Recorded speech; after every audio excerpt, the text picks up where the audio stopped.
the Oval Office, Your Majesty. Well, as I told you, I will ask Mr. Ben Isa to translate. Sure. It will be easier for me and safer for you.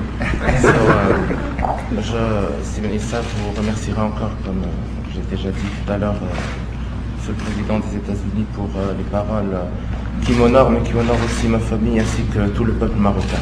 His Majesty wishes to thank you, Mr. President, for the words you have just expressed towards Morocco, and words which honor His Majesty personally, the royal family, as well as the entire Moroccan people.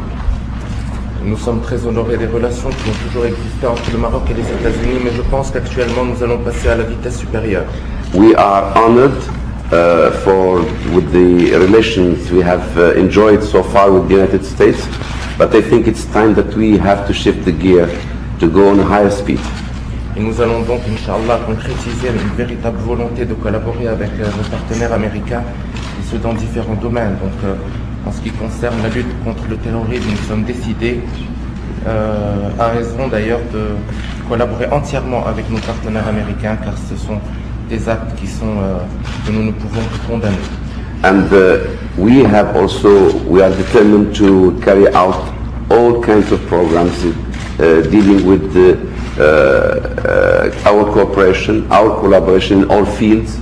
With respect to terrorism, Mr. President, we are also determined to go ahead with you in fighting terrorism, and this is something of concern to Morocco in as much as it's of concern to the United States and all the democratic people in the world. En ce qui concerne donc la zone de libre-échange entre le Maroc et les États-Unis, je sais que ça faisait partie des priorités de Monsieur le Président et des miennes aussi. Donc je remercie le Président et toute l'administration américaine d'avoir fait en sorte de concrétiser cet accord. J'ai eu l'occasion de rencontrer Monsieur Zelik plusieurs fois, dont hier, et je pense que les choses vont avancer assez rapidement. Et je vais rencontrer donc des responsables américains qui s'occupent justement de ce volet afin de pouvoir le concrétiser le plus rapidement possible. With respect to the free trade zone which you have just announced, Mr. President, I would like to thank you and to tell you how much we appreciate this initiative coming from yourself, Mr. President, and from the United States. We will work closely with your collaborators, in particular Mr. Zodik, who I have met twice, and who will be visiting Morocco together with his colleagues. We will work very closely with them in order to bring about the concretization of this great program of cooperation and friendship between the United States and Morocco. Je tiens aussi à remercier encore une fois Monsieur le Président pour tout ce qu'il fait pour le Maroc, mais aussi pour le maintien de la paix et de la sécurité dans le monde.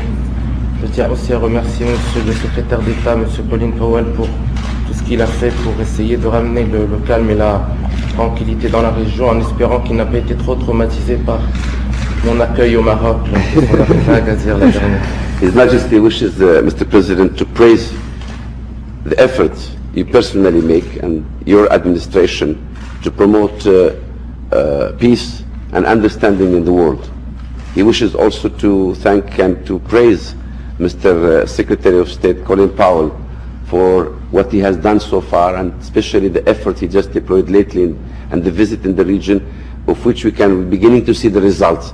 And His Majesty wishes that the Secretary of State would have recovered by now from the trauma he has had when he first met with His Majesty in Agadir. Et je tiens à remercier aussi Madame Tutwiler pour l'excellent travail qu'elle fait depuis son arrivée au Maroc. And I would like to thank also Mrs. Tutwiler for the excellent work she has been doing since she arrived to Morocco. Thank you, Majesty. We'll answer a couple of questions, or I will. Barry? Mr. President, on that trip, the Secretary came home with an Israeli idea, but others have said similar things, for an international peace conference. And since he's been home, the White House reaction seems to be a little lukewarm. Is that something you think is a viable idea, a foreign ministers conference perhaps? Well, it's first important to know that our government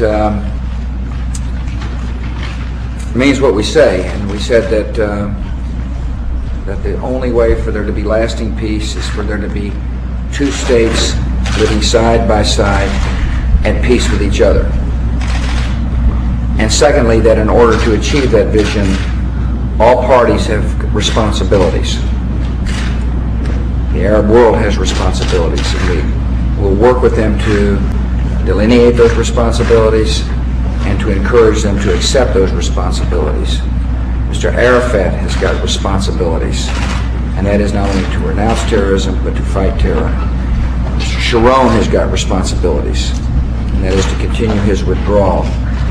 There is a strategy in place. We're analyzing all options to help achieve this vision, and I look forward to visiting with His Majesty about ideas such as a conference. The key is, however, for the leaders of the world to work toward that vision by assuming, accepting, and acting on the responsibilities necessary to achieve peace. Holland, you here? Who? Oh, there he is. David, I'm sorry. Mr. President, are you concerned that the long hours and the pressure of working in this building will drive away more people like Karen Hughes? And would you be here without her? Well, first of all, Your Majesty, one of my close friends and advisor has informed the White House today that she's moving back to Texas.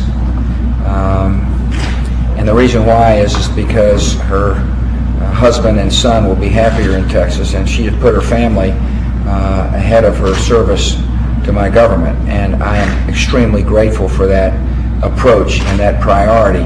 And Karen Hughes will be changing her address, but she will still be in my inner circle. I value her judgment, and I will have her judgment